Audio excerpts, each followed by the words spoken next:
Traditional values and degeneracy are waging a fearsome war.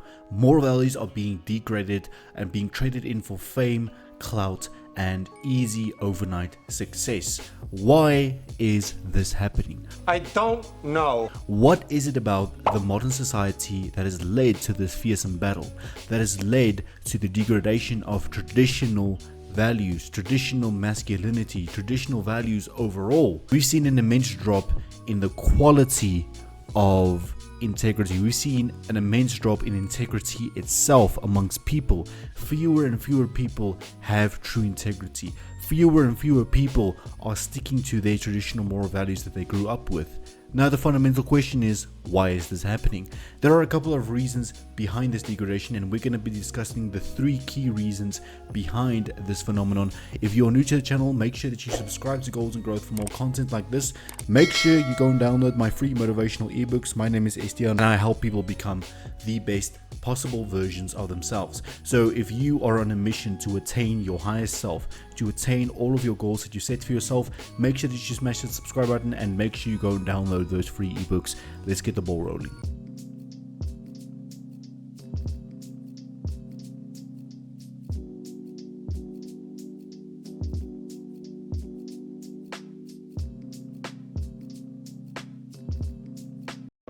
Influence of social media has been both positive and negative.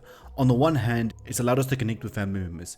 It's allowed us access to job opportunities. It's allowed us access to career opportunities like content creation, like forex trading. It's opened up all of these avenues for us, and we are more interlinked than we ever will be. But on the downside, it has also led to the degradation of morality, to the degradation of moral and true values. Each time we scroll onto Instagram, we see OnlyFans advertisements. We see all of these people selling their souls. We see all of these people giving themselves away, giving their intrinsic value away for that bit of clout, for that bit of fame. But it leads them down the darkest rabbit hole ever imagined. Most of these people appreciate the fame and the clout at first, but begin to realize the fakeness behind it all. They begin to realize that it is just a true facade, and the true happiness is not found here. They begin to realize that they might have made a mistake. They should have chosen differently. They should have pursued another career. Instead, they've sold their souls for a little bit of attention. And this is a downside of social media. It pulls you deeper and deeper into this hole because it keeps on giving you attention. It keeps on giving you validation for your actions. It keeps on validating you for who you are. And that gives you a false sense of superiority.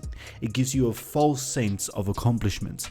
And at the end of the day, what you've actually done is you've just degraded yourself. You've just devalued yourself in such a way that it's very hard to rebuild from it.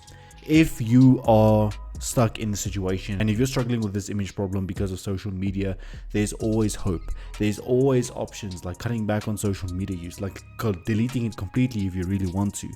If it has come to that extent to which it is controlling your life, you ultimately need to either scale back dramatically or you need to completely get rid of it. But social media plays a big role in the degradation of our moral values that we once knew. There's no more self-respect. There's no more intrinsic value. Everything is for clout. Everything's for the fame, and everything is for the overnight success. Yes, social media can be good as well. But unfortunately, in this day and age, the negatives of social media outweigh the positives.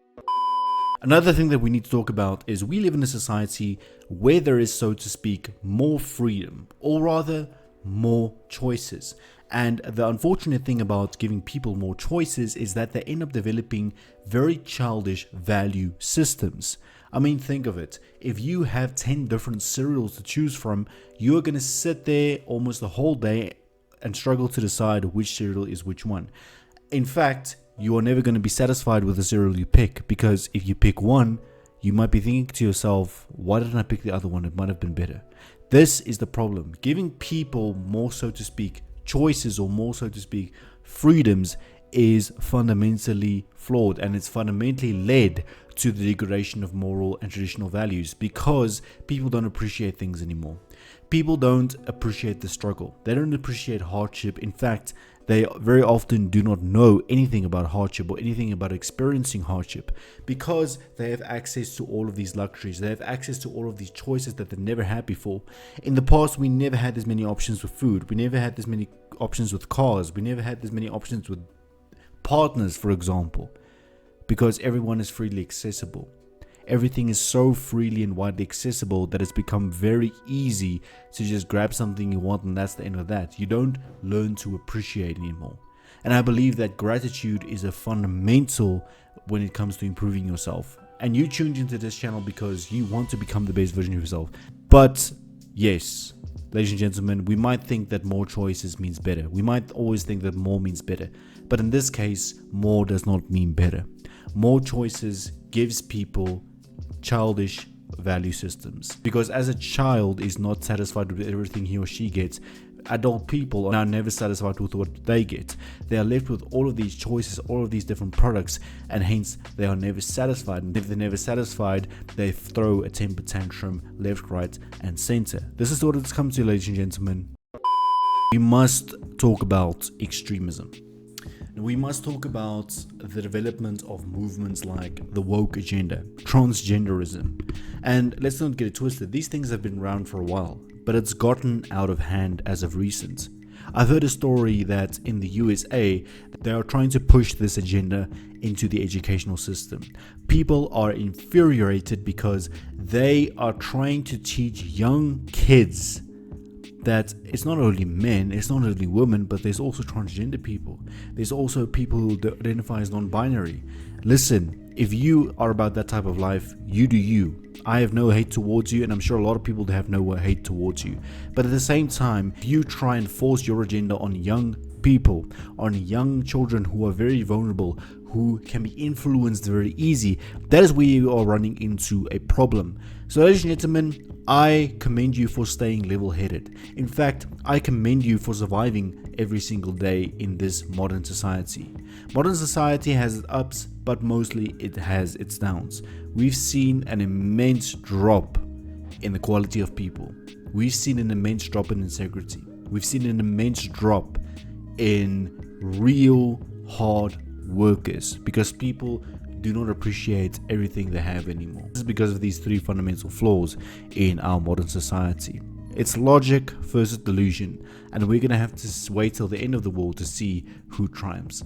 Ladies and gentlemen, make sure that you subscribe. If you found this video valuable, make sure that you also turn on the post notifications to not miss uploads like this. Leave your thoughts down below, and I'll see you next time.